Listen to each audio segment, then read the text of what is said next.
رسول اللہ صلی اللہ علیہ وسلم کی سیرت کے آخری ایام کو آپ احباب کے سامنے رکھ رہے تھے۔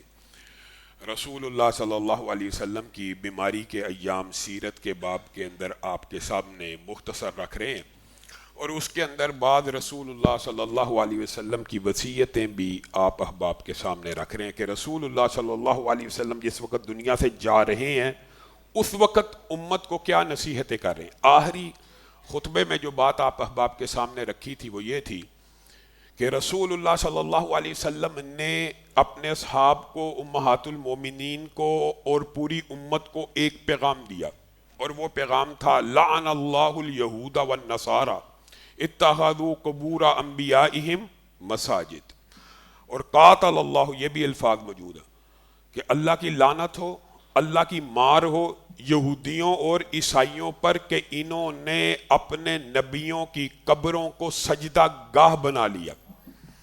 گویا رسول اللہ صلی اللہ علیہ وسلم آخری وقت میں بھی وہی بات کر رہے ہیں جس سے اسلام کی ابتدا ہوئی، لا الہ الا اللہ وَإِلَٰهُكُمْ إِلَٰهٌ وَاحِدٌ، تم سب کا معبود ایک اللہ ہے، معبود ایک اللہ ہے، وَإِلَٰهُكُمْ إِلَٰهٌ وَاحِدٌ، ایک ہے۔ اس کا مطلب کیا ہے؟ اس کا مطلب یہ ہے کہ عبادت کے جتنے افعال ہیں، عبادت کے جتنے اعمال ہیں، عبادت کے افعال اور اعمال میں کیا سجدہ شامل ہے کہ نہیں؟ شامل ہے نا، رکوع شامل ہے کہ نہیں؟ نظر شامل ہے کہ نہیں؟ نیاز شامل ہے کہ نہیں؟ ذکر شامل ہے کہ نہیں؟ دعا شامل ہے کہ نہیں؟ ان تمام عبادت کے اعمال کو خالص کس کے لیے ہونا چاہیے؟ اللہ کے لیے۔ اور یہی بات رسول اللہ صلی اللہ علیہ وسلم بڑی آسانی سے سمجھا کے جا رہے ہیں کہ یہودیوں کے اوپر اللہ کی مار ہو، عیسائیوں پہ اللہ کی مار ہو، یہودیوں پہ اللہ کی لعنت ہو، عیسائیوں پہ اللہ کی لعنت ہو کہ انہوں نے اپنے نبیوں کی قبروں کو سجدہ گاہ بنا لیا، مسجدیں بنا لیا، عبادت کی جگہ بنا لیا۔ گویا قبرستان عبادت کی جگہ نہیں ہے۔ اپنے گھروں کو قبرستان مت بناؤ اور وہاں پہ قرآن کی تلاوت کرو، صحیح حدیث ہے۔ اس کا مطلب ہے تلاوت کی جگہ قبر نہیں ہے، تلاوت کی جگہ قبرستان نہیں ہے، عبادت کی جگہ قبرستان نہیں ہے۔ رسول اللہ صلی اللہ علیہ وسلم ایک تو یہ فرما کے گئے، اور اس کا جو دباچہ ہے، اس کا جو مقدمہ ہے، اور اس کے جو ارد گرد جتنی بھی باتیں ہیں آپ نے ان کے اوپر غور کرنا ہے کہ رسول اللہ صلی اللہ علیہ وسلم نے صرف قبر کو سجدہ گاہ بنانے سے منع نہیں کیا، اور یہودیوں عیسائیوں پہ صرف لعنت نہیں بھیجی، بلکہ حضرت علی کو حکم دیا کہ جزیرۃ العرب میں جو قبر آپ کو ایک بلش سے اونچی نظر آئے اس کو مٹا کر برابر کر دینا۔ یہ حکم ہے، حکم رسول اللہ صلی اللہ علیہ وسلم کا، جس کے اوپر توحید کی ریاستیں جب عمل کرتی ہیں تو ان کو نجدی ہونے کا طعنہ دیا جاتا ہے۔ یہ سعودی عرب کے خلاف جتنا پروپیگنڈا ہے اس کی بنیاد ایک یہ بھی ہے کہ یہاں پہ جتنے پختہ مزارات تھے انہوں نے جب برابر کیے تو ان کے خلاف ایک پوری کمپین اور منظم تحریک چلائی گئی، حالانکہ رسول اللہ صلی اللہ علیہ وسلم نے خود کہا حضرت علی کو کہ جو قبر ایک بالش سے اونچی نظر آئے اس کو مٹا دینا، یہ بھی نہیں کہا کہ اس کو نیچے کر دینا، اس کو مٹا ہی دینا۔ گویا رسول اللہ صلی اللہ علیہ وسلم ایک بلش سے اونچی قبر بھی امت میں نہیں چاہتے، وجہ کہ نشان باقی رہے گا، آئندہ آنے والی کوئی نسل عقیدت احترام کی وجہ سے وہاں پہ بیٹھ جائے گی۔ رسول اللہ صلی اللہ علیہ وسلم نے فرمایا قبروں پہ مجاور بن کے بھی نہیں بیٹھنا، اور قبر کا مجاور بن کے بیٹھنے سے بہتر ہے بندہ آگ کے انگارے کو پکڑ لے۔ یہ رسول اللہ صلی اللہ علیہ وسلم کے صحیح فرمان ہے کہ قبروں کو پختہ بھی مت کرو، اس کے مجاور بھی مت بنو۔ لیکن بتائیے اتنی واضح اور صریح نصوص کے باوجود کیا پاکستان میں قبریں پختہ ہے کہ نہیں؟ اولیاء بزرگوں کی قبروں کی بات تو بات کی ہے، اور ان کی پختہ کرنے میں زیادہ اعتراض ہے۔ ہمارے ہاں تو عام والدین کی قبر ہو، کسی بھی قبرستان چلے جائیں، کسی بھی، کیا وہاں پہ پختہ قبریں موجود نہیں ہیں؟ تختیاں لگی ہوئی موجود نہیں ہیں؟ ناموں کے ساتھ ایک بلشت کیا 2-3 فٹ کی قبریں موجود نہیں ہیں؟ موجود ہیں۔ رسول اللہ صلی اللہ علیہ وسلم کی اتنے واضح فرامین کے باوجود اتنی بڑی حکم عدولی کیوں ہے؟ اس کی وجہ یہ بر صغیر پاک و ہند کا ایک کلچر بھی ہے، اس کی ایک وجہ یہ بھی ہے۔ دوسری بات یہ ہے کہ تقدیس کا ایک تصور ہمارے ہاں پایا جاتا ہے کہ اولیاء اللہ جو ہوتے ہیں نا، ان کے مزارات ہونے چاہیے، ان کو محفوظ کرنا چاہیے، اور ادھر لوگ آئیں اور بجائے یہ ان کے لیے دعا کریں، ان سے دعا کریں۔ یہ تصور بھی بر صغیر پاک و ہند کا موجود ہے۔ بنیادی طور پہ آپ نے اس بات کو سمجھنا ہے اور غور کرنا ہے کہ زمین کی پشت کے اوپر سب سے مقدس ہستیاں کون سی ہیں؟ انبیاء۔ کتنے انبیاء گزرے ہیں؟ 1,00,000 سے اوپر گزرے ہیں، لاکھوں انبیاء آئے ہیں، کم و بیش 1,40,000 کے قریب۔ وہ 1,00,000 سے زائد انبیاء جو زمین کی پشت کے اوپر سب سے مقدس اور محترم ہستیاں ہیں، ان کی قبریں کہاں ہیں؟ آخر گزرے ہیں نا، آخر ان کی بھی تو قبریں ہونی چاہیے نا۔ اگر اللہ کو یہ مطلوب اور مقصود ہوتا کہ مقدس ہستیوں کی قبریں اور مزارات ہونے چاہیے، ان کی کوئی نشانیاں ہونی چاہیے، تاکہ لوگ جو دوسرا سکول آف تھاٹ ہے جو شرک سے اجتناب کرتا ہے اور مزارات کا قائل ہے، وہ کہتا ہے ٹھیک ہے شرک وغیرہ نہیں ہونا چاہیے، سجدے نہیں ہونے چاہیے، قبریں پختہ نہیں ہونی چاہیے، لیکن چلو ایک یادگیری رہ جاتی ہے، ایک یاد تو رہ جاتی ہے۔ وہ یاد اللہ رب العزت نے نبیوں کی محفوظ نہیں کی، نہ اللہ کو مطلوب ہے نہ مقصود ہے۔ دنیا کی پشت کے اوپر 1,00,000 سے زائد انبیاء گزرے ہیں، اور ان میں سے صرف ایک نبی کی قبر بالیقین موجود ہے، اور وہ محمد الرسول اللہ صلی اللہ علیہ وآلہ وسلم ہے، کہ یہ مقام کے اوپر آپ دفن ہے، یہ بالیقین واحد نبی ہے۔ باقی 4 انبیاء کی جو قبریں آپ کو بتایا جاتا ہے، یہ حضرت ابراہیم کی قبر ہے، یہ حضرت موسیٰ کی قبر ہے، فلاں فلاں فلاں، وہ بھی بالیقین نہیں ہے، اس کے بارے میں بھی روایات متعدد ہیں۔ اب یہ چھوڑیں کہ یہ یار نبی تو بڑے پرانے تھے، قبل از تاریخ تھے، یہ تھے وہ تھے۔ صرف جنت البقیع کے اندر 10,000 سے زائد صحابہ کی قبریں ہیں، 10,000 سے زائد، اور زمین کے پشت کے اوپر نبیوں کے بعد سب سے مبارک، محترم، مقدس، اور جن کے دلوں کو اللہ تعالیٰ نے تقوی کے لیے ٹٹولا اور چن لیا اور منتخب کر لیا اور رسول اللہ کا صحابی بنا لیا، ان 1,24,000 کم و بیش صحابہ کی قبریں کہاں ہیں؟ یہ تو قبل از تاریخ کے لوگ نہیں ہیں، یہ تو معلوم ہے۔ یہ بات درست ہے کہ انبیاء کی نسبت صحابہ کی زیادہ قبریں محفوظ ہیں، صرف 10,000 تو جنت البقیع میں ہے، لیکن کیا ان کے اوپر مزارات ہیں؟ بعض لوگ کہیں گے جی پہلے تھے، پہلے نہیں تھے، بعد میں کچھ لوگوں نے بنائے جن کو ختم کر دیا گیا، پہلے تھے وغیرہ نہیں۔ 10,000 صحابہ میں سے چند کے مزارات تھے بقیع کے اندر، چند کے، یہ بھی بتا دیا جائے، اور ان کو بھی بعد میں برابر کر دیا گیا، لیکن ان قبروں کی نشاندہی موجود ہے۔ اس لحاظ سے دیکھا جائے تو اصحاب رسول کی قبریں انبیاء کی قبروں سے زیادہ معلوم اور معروف ہیں، لیکن اللہ کے فضل و رحمت سے یہ بھی مطلوب اور مقصود نہیں تھا، اور جو محفوظ اور مطلوب ہیں ان کے پیچھے بھی اللہ نے ایک عجیب و غریب حکمت رکھی ہوئی ہے۔ سیدنا ابو ایوب انصاری کی قبر قسطنطنیہ ترکی کے اندر، آج استنبول کے اندر موجود ہے، اور اس کے اوپر کتبہ لکھا ہوا ہے کہ یہ صحابی رسول ہیں، اور انہوں نے قسطنطنیہ میں آ کے جہاد کیا تھا، اور یہاں پہ قسطنطنیہ کے قلعے کی فصیلیں تھیں، اور انہوں نے اس حدیث کے تحت جہاد کیا تھا کہ قسطنطنیہ کے اوپر جو پہلا لشکر حملہ کرے گا وہ پورے کا پورا جنتی ہوگا۔ اور جب یہ یہاں پہ دفن کر کے جانے لگے نا، تو رومی بادشاہ نے کہا تم تو چلے جاؤ گے، یہاں پہ لشکری بن کے آئے ہو، حملہ کیا، یہاں تک پہنچ گئے، واپس چلے جاؤ گے، ہم اس کی قبر کو اکھاڑ لیں گے۔ تو جواب میں مسلمانوں کے سپہ سالار نے کہا تھا ہم چاہے مدینہ واپس چلے جائیں، چاہے بغداد واپس چلے جائیں، چاہے بصرہ واپس چلے جائیں، اگر اس کی قبر کے اوپر تم نے ایک ہتھوڑا بھی چلایا پوری رومی سلطنت کو تہس نہس کر دیا جائے گا۔ رومیوں نے ابو ایوب انصاری کی قبر کے اوپر پہرے دار مقرر کر دیا۔ یہ قبریں اس لیے محفوظ نہیں ہے کہ ان کی عبادت کی جائے. سیدنا امیر معاویہ کی قبر شام میں محفوظ ہے، اس لیے نہیں ہے کہ عبادت کی جائے. اہل بیت کی بہت سی قبریں اہل تشیع نے مختلف علاقوں میں بنائی ہوئی ہیں، ان کے بارے میں بالیقین بھی نہیں ہے کہ حضرت علی کی قبر ہے کہ نہیں.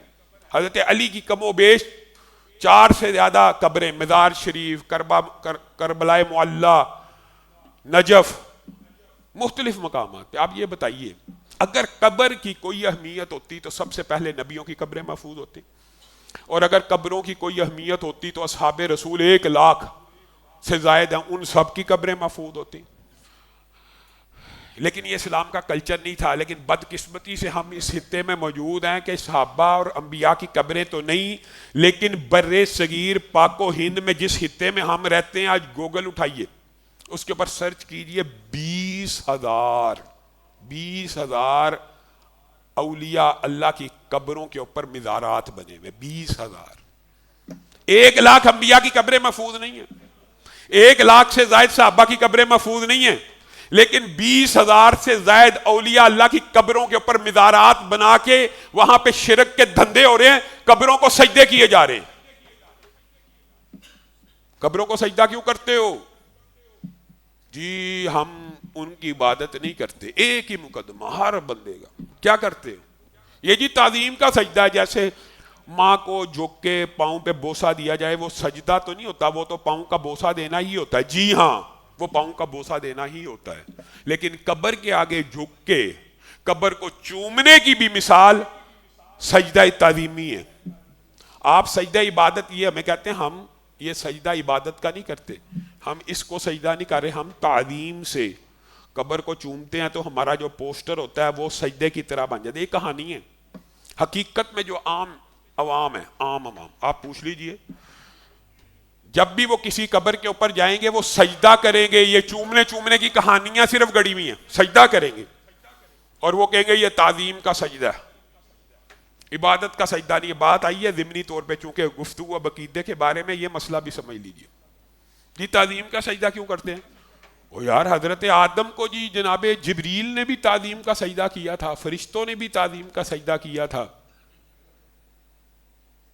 حضرت یوسف کے دور کے اندر جی ماں باپ نے سجدہ کیا تھا تعظیم کا. 2 باتیں آپ نے سمجھنی ہے. ایک تو رسول اللہ صلی اللہ علیہ وسلم نے جب آپ کے ایک صحابی نے آپ کو آ کے سیدھا سجدہ ہی کر دیا، رسول اللہ نے اس کو اٹھایا اور کہا یہ کیا کیا؟ تو وہ کہنے لگا روم ایران کے بادشاہوں کے جو درباری ہوتے ہیں وہ اپنے بادشاہوں کو آ کے جب سجدہ کرتے ہیں تو آپ زیادہ حقدار ہیں کہ ہم آپ کو سجدہ کریں احترام کا. وہاں پہ صحابہ کے دور میں یہ تعظیم کا مسئلہ بھی حل ہو گیا ہے. تعظیم اگر ہو سکتی اور تعظیم کا سجدہ اگر جائز ہوتا تو اللہ کی قسم رسول اللہ کو جائز ہوتا. رسول اللہ صلی اللہ علیہ وسلم کو سجدہ کر دیا. رسول اللہ کھڑے ہوئے، خطبہ دیا، منع کیا اور کہا میری امت کے اندر سجدہ تعظیمی کو بھی حرام کر دیا گیا ہے. میری امت میں سجدہ تعظیمی کو بھی حرام کر دیا گیا ہے.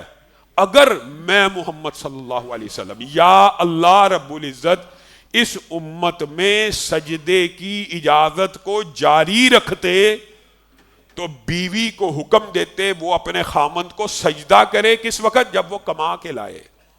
کہ تو گھر میں آرام سے بیٹھی ہوئی ہے، یہ دنیا جہاں کی سٹرگل اور محنت کر رہا ہے، یہ جب تیرے پیٹ میں تیرے منہ میں نوالے ڈالے، تجھے کپڑے پہنائے، تو اگر حق ہو اس دنیا میں کسی کا تو اس کا حق ہے جو تیرے پیٹ کو بھرتا ہے، جو تجھے کپڑے پہناتا ہے، جو تیرے بچوں کی تعلیم و تربیت کے لیے خود مارے کھاتا ہے، محنت مزدوری کرتا ہے.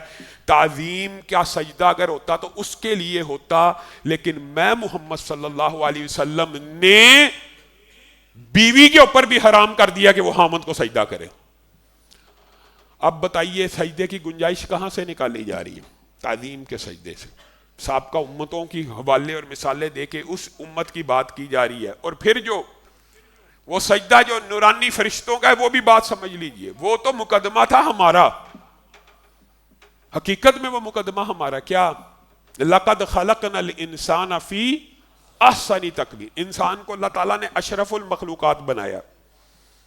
وَلَقَدْ كَرَّمْنَا بنی آدم. اللہ تعالیٰ نے آدم کی اولاد کو باقی مخلوقات سے افضل قرار دیا. انسانوں کو اشرف المخلوقات، بشر کو اس وقت کی جتنی مخلوقات تھی جب آدم کو پیدا کیا تو اس کو افضل ترین مخلوق بنانے کے بعد ساری مخلوقات نورانی کو حکم دیا کہ اس کو سجدہ کرو.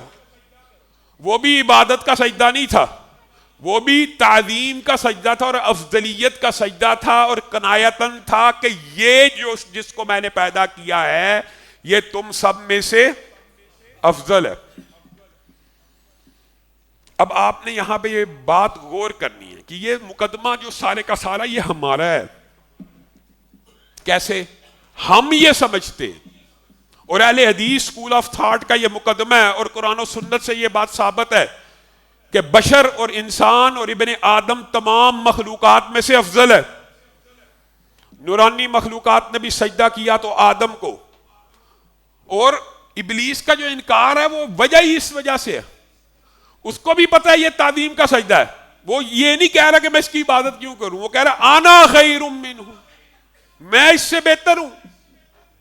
تو نے مجھے آگ سے پیدا کیا، اس کو مٹی سے بنایا، آگ اوپر کو اٹھتی ہے، مٹی نیچے کو گرتی ہے، آگ روشنی دیتی ہے. مٹی اگر کا کمرہ بن جائے اندھیرا دیتا ہے، آگ میں بہت سی پاورز ہیں، مٹی ایسے ہے ویسے دلائل دے رہا ہے. کس کو؟ اللہ کو. جیسے اللہ کو نہیں پتا افضل کون ہے. اللہ تعالیٰ نے ایک افضل بنایا اور باقیوں کو تعظیم کا سجدہ کہنے کو کہا. اب یہاں پہ آپ نے رکنا ہے. پوری زندگی آپ نے معاشرے میں یہ مقدمہ سنا ہوگا کہ اہل حدیث کہتے ہیں رسول اللہ صلی اللہ علیہ وسلم کا تعلق افضل الخلائق، مطلب کہ اللہ خالق ہے اور باقی جمیع کائنات مخلوق ہے، اور مخلوقات میں سے سب سے افضل اگر اللہ نے کسی کو بنایا تو محمد الرسول اللہ کو بنایا.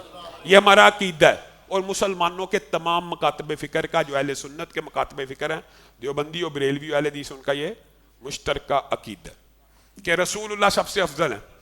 اب آپ بتائیے جو سب سے افضل ہے اس کا تعلق افضل ترین مخلوق سے ہے کہ کم افضل سے ہوگا؟ تو جو سب سے افضل ہے وہ تو لقد خلقنا الانسان فی، ہم کے رسول اللہ بشر ہیں، کیونکہ بشر سب سے افضل ہے تب آپ ہمارے پہ توہین کے مقدمے درج کرواتے ہیں. اور دلیل یہ دیتے ہیں کہ آدم کو سجدہ کیا تھا کس نے؟ جبریل امین نے، نورانی مخلوقات نے. اب آپ نے ایمانداری سے بتلانا ہے نور افضل ہے کہ بشر افضل ہے؟ اگر تو نور افضل ہے، اللہ کی قسم اگر افضل ہے تو ہم بھی کہہ دیں گے رسول اللہ صلی اللہ علیہ وسلم نور سے بنے ہوئے. نورانی صفات ہیں لیکن افضل بشر ہی ہے، اور ہم کیوں رسول اللہ صلی اللہ علیہ وسلم کی شان میں کمی کر کے کہیں کہ نہیں رسول اللہ نور ہے؟ اور بھائی رسول اللہ کو بشر کہنا ہی رسول اللہ کی افضلیت ہے. رسول اللہ کو نور کہنا آپ خود دلیل دیتے ہیں کہ ساری نورانی مخلوقات نے سجدہ کیا تھا آدم کو. تو بتائیے پھر ہم رسول اللہ کا تعلق افضل سے مانیں کہ مفضول سے مانیں؟ ان مقدمات کو جب سامنے رکھا جاتا ہے تو اس کا کوئی جواب نہیں ہے. آج سے نہیں، کئی سو سال سے یہ عقیدہ جو نور کا 150 سال قبل اس برِ صغیر میں پھیلایا گیا، یہ 150 سال سے ہی اس بات کا کوئی جواب نہیں ہے. نور افضل ہے ہی نہیں بشر سے. مخلوقات میں جتنے بھی نور ہیں وہ بشر سے افضل نہیں ہیں. لیکن جب اس بات کو کا جواب نہ دے پائے تو آگے سے یہ کہا ہاں ایک نور ہے جو بشر سے افضل ہے. اچھا جی وہ کون سا نور ہے؟ وہ جی اللہ کا نور ہے. اللہ خالق ہے، خالق کا نور تو بشر سے افضل ہی ہے. اللہ خالق اور مخلوق کی تو کوئی مثال نہیں. مخلوق تو عبداللہ ہوتی ہے اور اللہ تو خالق ہوتا ہے. اچھا جی اس بات پہ ہمارا کوئی اختلاف ہے؟ ہم خود سب سمجھتے ہیں کہ اللہ رب العزت خالق ہے، اللہ کا نور افضل. اچھا جی اب جب اللہ کا نور افضل ہے تو ہمارا عقیدہ آج کے بعد یہ ہے کہ رسول اللہ صلی اللہ علیہ وسلم نور من نور اللہ ہیں. انا للہ و انا الیہ راجعون. رسول اللہ اللہ ہی کا جو نور ہے اس کا حصہ ہیں. وَجَعَلُوا لَهُ مِنْ عِبَادِهِ جُزْءًا، اور بعض بندے زمین کی پشت کے اوپر اللہ کہتا ہے ایسے بھی پھرتے ہیں جو اللہ کے بندوں کو اللہ ہی کا حصہ بنا دیتے ہیں. قل هو اللہ احد اللہ الصمد. اللہ ایک ہے، اکیلا ہے. اللہ دو نہیں ہے، اللہ تین نہیں ہے. لقد کفر الذین قالوا، انہوں نے کفر کیا جنہوں نے کہا اللہ تین کا تیسرا ہے. تین کا تیسرا کہنے والے تو کافر ہو گئے، اور دو کا دوسرا کہنے والے مسلمان ہیں، پکے مومن ہیں. ہمارے پہ تو ان کے پرچے کرواتے. ہکے ہکے ہکے شاعری بھی ہے. جو دو منگے وہ کافر تھے، مشرک کی شاعری ہے. اللہ رسول ایک ہی ہے. رسول اللہ صلی اللہ علیہ وسلم اللہ ہی کے جز ہیں، اللہ ہی کا حصہ ہیں. نور من نور اللہ. ہن وابیاں دا منہ بند ہویا، دیکھو اسی کیا گیم پائی. ہمیں کہتے تھے نور افضل نہیں ہے، اب ہم نے ایک ایسے نور کا حصہ بنا دیا جو افضل ہے. اب جواب دیں. اس کا جواب بھی اللہ رب العزت نے قرآن پاک میں دے دیا. رسول اللہ صلی اللہ علیہ وسلم کو حکم ہوا قل ان کان للرحمن ولد. قل اے محمد صلی اللہ علیہ وسلم کہہ دیجئے آپ کہہ دیجئے ان کان للرحمن ولد، اگر اللہ کا کوئی بیٹا ہو. اللہ کا کوئی بیٹا ہے؟ قل هو اللہ احد اللہ الصمد لم یلد ولم یولد. لیکن اللہ تعالیٰ نے کہا بالفرض قل ان کان للرحمن ولد. اگر اللہ کا بیٹا ہو، تم جز کی بات کرتے. اللہ کہہ رہا اگر میرا بیٹا بھی ہو، پیارے محمد آپ کہہ دیجئے فانا اول العابدین، تو وہ بیٹا بھی عبادت کے لائق ہے. اللہ تعالیٰ کا اگر بیٹا ہو تو وہ اللہ کا حصہ ہے، وہ اللہ کا جز ہے. جیسے عیسائیوں نے کہا عیسیٰ اللہ کے بیٹے، آج بھی کہتے ہیں. اور اگر بیٹے ہوں تو واقعی عبادت کے لائق ہیں. اللہ کا اگر کوئی جز ہے وہ بھی عبادت کے لائق ہے. فانا اول العابدین، میں محمد صلی اللہ علیہ وسلم اس کی سب سے پہلے عبادت کروں گا. لیکن وَإِلَٰهُكُمْ إِلَٰهٌ وَاحِدٌ لَا إِلَٰهَ إِلَّا هُوَ الرَّحْمَٰنُ الرَّحِيمُ. لیکن میں محمد تمہیں بتاتا ہوں تمہارا رب ایک اکلوتا یکتا ہے. عیسیٰ نے کیا کہا تھا؟ انی عبد اللہ. محمد الرسول اللہ صلی اللہ علیہ وسلم نے ساری زندگی کیا کہا؟ اشہد ان لا الہ الا اللہ و اشہد ان محمدن عبدہ. کبھی رسول اللہ نے دعویٰ نہیں کیا میں اللہ ہوں. انت قلت للناس اتخذونی و امی. اللہ تعالیٰ تو قرآن میں عیسیٰ کو کہتا ہے کیا تو نے کہا تھا کہ تو اور تیری ماں بھی عبادت کے لائق ہے؟ عبادت کے لائق یہ نہیں اللہ ہے. اللہ تعالیٰ آپ کو پتا ہم نے یہ نہیں تھا کہا. آپ کو پتا ہم یہ نبی اس لیے آتے ہیں کہ لوگوں کو کہ اللہ کی عبادت چھوڑ کو ہماری عبادت شروع کر دو. نبیوں کا یہ کام ہے کہ نبی رسول پیغمبر 1 لاکھ سے زائد آئے اور انہوں نے کہا ٹھیک ہے اللہ بھی عبادت کے لائق ہے اور ہم بھی عبادت کے لائق ہے، ہماری بھی کر لیا کرو. کسی نبی نے نہیں کہا. سب نبیوں کی ایک ہی دعوت ہے کہ عبادت کے جتنے افعال ہیں کس کے لیے ہونے چاہیے؟ اللہ کے لیے. اور ہماری اتباع کر لو، ہماری پیروی کر لو، ہمارے پیچھے چل پڑو، ہماری عبادت نہ کرنا شروع کر دو. اب یہی مسئلہ رسول اللہ صلی اللہ علیہ وسلم نور ہے، بشر ہے. آپ کو پتا 75 سالہ تاریخ پاکستان کے اندر سب سے زیادہ مقدمے اس ایک بنیاد کے اوپر ہوئے ہیں، سب سے زیادہ. اب حالیہ جو گستاخی کی لہر ہے وہ تو ایک عجیب قسم کی ہے. اللہ تعالیٰ ان کو نشان عبرت بنائے. وہ تو ایک عجیب سا شیطانی کلچر آ گیا. پہلے توہین کے مقدمات زیادہ اس بات کے اوپر ہوتے تھے. اب آپ نے ایمانداری سے بتانا ہے کہ رسول اللہ صلی اللہ علیہ وسلم کو افضل مخلوق میں سمجھنا توہین ہے کہ مفضول مخلوق میں سمجھنا توہین ہے. یہ عجیب عقل ہے. اہل حدیث کے افضل ہیں تو توہین ہے، وہ کہ مفضول ہیں تو توہین نہیں. کچھ باتیں بڑی تلخ ہوتی ہیں. اپنے تئیں رسول اللہ صلی اللہ علیہ وسلم کا درجہ بڑھاتے ہوئے کہتے ہیں ہم کہتے ہیں رسول اللہ صلی اللہ علیہ وسلم اس دنیا سے جب چلے گئے ہیں، انتقال ہو گیا ہے، تو ایک عالم برزخ میں ہے. اور وہ برزخ کی جو زندگی ہوتی ہے انبیاء کی بڑی اعلیٰ ہوتی ہے، افضل ہوتی ہے. اور اس کا ایک ہلکا سا دباچہ معراج کی رات کی حدیث میں رسول اللہ نے میں بتلا بھی دیا کہ حضرت ابراہیم کہاں پہ تھے؟ عالم برزخ میں 7ویں پہ. انبیاء سارے کے سارے کہاں تھے؟ آسمانوں کے اوپر. ہم سے پوچھا جاتا ہے رسول اللہ صلی اللہ علیہ وسلم کی جو حیات برزخی اس ٹائم گزارے ہیں کہاں ہیں؟ اہل حدیث کا اجماعی عقیدہ ہے، اہل سنت کا اور قرآن و سنت سے ثابت ہے کہ انبیاء کی برزخی زندگی اعلیٰ علی، ایک عام بندہ مومن کی زندگی جو برزخی ہے وہ اعلیٰ علیین میں ہے، اور اس سے اوپر شہداء کی، اور اس سے اوپر نبیوں کی. اے وہابی جی گستاخ جی ہیں، انبیاء کی زندگی کہاں گزر رہی ہے؟ آسمانوں کے اوپر. برزخی زندگی بھی اللہ تعالیٰ نے اعلیٰ افضل بنائی ہے. گستاخ جی کیوں؟ کدھر ہیں وہ؟ جی قبر کے نیچے زندہ ہیں، یہ افضل ہے ان کے نزدیک. آپ نے عدل کا ذرا ترازو آج پکڑنا ہے. بات تلخ ہے. کیا رسول اللہ صلی اللہ علیہ وسلم کی برزخی زندگی کو اس زمین کے نیچے، قبر کے نیچے ماننا افضل ہے کہ آسمانوں کے اوپر ماننا افضل ہے؟ اب بس عقل نہیں تھے موجہ یا گستاخ جی قبر میں زندہ نہیں مانتے، قبر کے اندر زندہ نہیں مانتے، زمین کے نیچے نہیں مانتے، ہم آسمان پہ مانتے. آپ الٹا ہمیں تانے دیتے. افضلیت کی بات کرنے والا توہین کر رہا ہے، اور جو کم تر درجے میں لے کے آ رہا ہے وہ اپنی طرف سے رتبے بڑھا رہا ہے.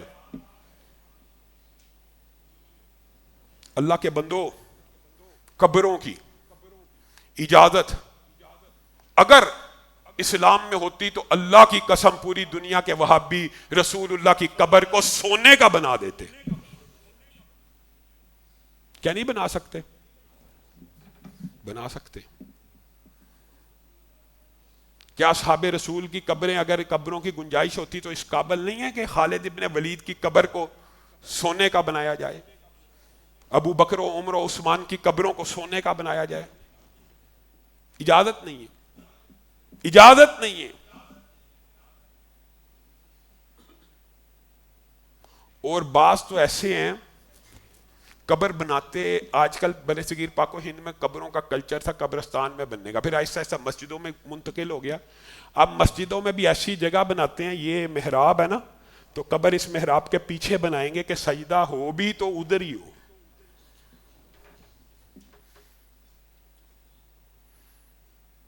سب کی بات نہیں کر رہا، بعض عمدن ایسے کرتے ہیں.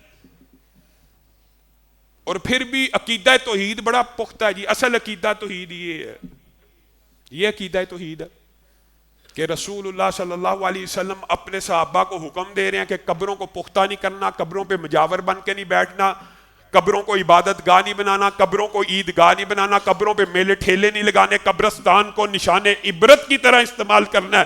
جب بھی دنیا کی محبت آئے قبرستان کا جا کے چکر لگا کے آؤ تاکہ تمہیں پتہ چلے یہ تنہا پڑے ہوئے لوگ بھی کبھی کوٹھیوں میں رہتے تھے. اب مزار پہ جاؤ تو عبرت ہوگی، وہاں تو میلہ ٹھیلا لگا ہوا ہے. اس مزار کو دیکھ کے تو لوگ کہیں گے یار اسی بھی ماری جائیے. اتنا جو، اور اس طرح کے یہ تانے بھی دیتے ہیں وہابیاں دی قبر تے کون آندا جائے، اتھے دیکھو اولیاء اللہ دی قبراں نے تے میلے لگے ہیں. اللہ رب العزت ہماری اصلاح کرے. اور یہ بات بظاہر طلح ہے لیکن حقیقت بات یہی ہے کہ رسول اللہ صلی اللہ علیہ وسلم نے اپنی قبر کو بھی بت بنانے سے منع کیا، اپنی قبر کو بھی سجدہ گاہ بنانے سے منع کیا. اور اللہ کا شکر ہے کہ رسول اللہ صلی اللہ علیہ وسلم کی قبر کو اللہ رب العزت نے اس چیز سے محفوظ رکھا ہوا ہے. ورنہ لوگ تو ایسے ہیں جو آج بھی وہاں جا کے نا دیکھ رہے ہوتے ہیں جہاں جیسے روضہ سیدھے آئے وہاں ہی سجدہ کریں. اور شروع میں جب اس سائڈ کو کھلی ہوتی تھی کچھ عرصہ پہلے تو بعض لوگوں نے طواف کرنا شروع کر دیا تھا. اور آج بر صغیر پاک و ہند میں یہ مبالغہ نہیں ہے، آپ جانتے ہیں، آپ نیٹ اٹھائیے، ایسی ایسی قبریں سندھ میں موجود ہیں. پنجاب کے اندر کسی کچھ بہتری آئی ہے تبلیغ کی وجہ سے، ابلاغ کی وجہ سے، علم پھیلنے کی وجہ سے، لیکن آپ سندھ چلے جائیں آج بھی وہاں پہ 2 بڑی مشہور قبریں ہیں جہاں پہ باضابطہ حج ہوتا ہے، حج، اور ان کی قبروں کا طواف کیا جاتا ہے. اور ان کے بارے میں یہ عقیدہ رکھا ہوا ہے حج کرنے سے بہتر ہے اس علاقے میں آ کے قبر کا طواف کر لیا جائے. یہ اسلام ہے, یہ دین ہے کہ رسول اللہ صلی اللہ علیہ وسلم دنیا سے جا رہے ہیں اور امت کو تبلیغ کر کے جا رہے ہیں اور ہدایات دے کے جا رہے ہیں. اللہ رب العزت ہمیں ان ہدایات کے اوپر عمل کرنے کی توفیق عنایت فرمائے.